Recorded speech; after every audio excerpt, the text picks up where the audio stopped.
comparison between Northern Ireland and Cyprus, recognising that in Northern Ireland civil society organisations do play a key role in a whole variety of different ways. I'll give you one very good example. The organisation I used to work for, the Ulster People's College, convened immediately after the breakdown of the IRA ceasefire during this process of transition in the 1990s, a meeting of community groups, 200 community groups turning up the day after that ceasefire broke down in order to reassure each other that this wasn't necessarily going to catapult the province into serious disturbance and potential re-emergence of violent conflict. That's just one very small example of something that would be very difficult to imagine being reproduced here if there were similar circumstances and dynamics. How is it different? Well, I'll give you a good, clear example. There are 13,000 people employed in the civil society sector in Northern Ireland. I reckon there's about 100 employed, 200 at the maximum, employed full-time, north and south, in the civil society sector. Here, the turnover is £640 million per annum in the civil society sector in Northern Ireland. No one's ever bothered to calculate. It would be difficult to calculate with small amounts of money what the turnover would be here. There are lots of cultural, social, structural differences and very different relationships between states administrations and civil society here in Cyprus. One of the massive problems, of course, is that we're talking about an almost complete absence of shared institutions. There were shared institutions in the past, but there are no shared institutions anymore. One of the few areas where there is shared Turkish Cypriot, Greek Cypriot membership are in and through trade unions. And this still remains limited. This is one of the great casting points, as many people know, of Turkish Cypriot workers seeking employment in the south on a daily basis. And some of those are unionised. This is one of the few examples of genuine collaboration within an institutional setting.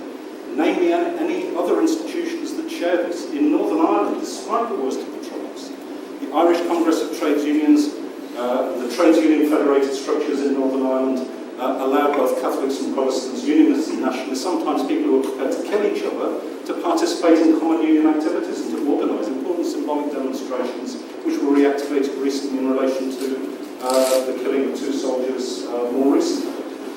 We also have a massive problem here, which I didn't allude to, but it needs to be put on the table, because there's another way in which we are seriously disabled, and that is simply that we're talking about 2 different language communities. This creates a considerable boundary in the way in which this was never the case, of course, in a general sense, in Northern Ireland, English being primarily used as the medium of communication. Not only that, we have a very ambiguous relationship between states administrations and civil society. If anyone knows, working particularly around the referendum period, the sort of shit that was thrown in relation to some of us at least, who decided, not necessarily advocating a yes vote, but that there ought to be an informed dialogue. And again, I repeat that this organisation organising the conference, PRIO, was primary in doing precisely that, and acquired the resources from UNDP to produce objective information about what voting for or against the Annan Plan may constitute. Was it welcomed, particularly in the south? No, it was not welcomed. The people involved were vilified. Not only that, we know that until very recently, and of course it may recommenced with the emergence of a strengthening UDP in the north, that there were constant blocks on any serious contact between people mediated in and through this institution that we're sitting at here in this room. Not only that, in 2003, once some of the restrictions on movement were removed and people were generally free to move north and south, did many Cypriots take the opportunity to do it, except to visit 2 or 3 times their former communities and their former homes, view them and return, and probably not to return ever again. Now, in comparison with Northern Ireland, where there are shared institutions, there is a vibrant civil society, there are a whole range of different combinations and networks where ideas are floated. I get extremely frustrated, and why I'm animated by this question, because frequently I hear them, not from the platform and not from Ledra, but I do hear from other visitors from Northern Ireland, gurning as it's called in Northern Ireland, about how difficult the circumstances are in that context.